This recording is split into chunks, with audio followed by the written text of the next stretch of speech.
পর্ব 2 নরকের ভাষা। সমীর ভয়ে জমে গিয়েছিল।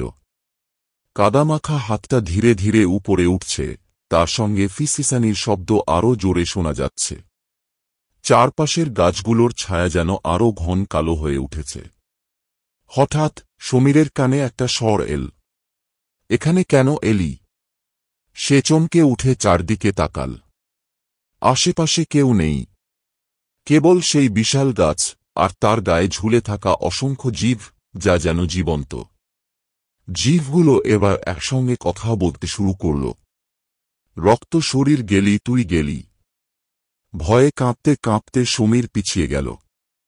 সেই মুহূর্তে একটা ঠান্ডা পিচ্ছিল কিছু তার পায়ের গোড়ালি জড়িয়ে ধরল। সে নিচে তাকিয়েই আতঙ্কে চিৎকার করে উঠল। একটা কাটা মাথা। মাথার জিভটা কাঁপছে, ঠোঁট ফাঁক করে একটা বিকৃত হাসি দিচ্ছে। সমীর ধাক্কা খেয়ে মাটিতে পড়ে গেল।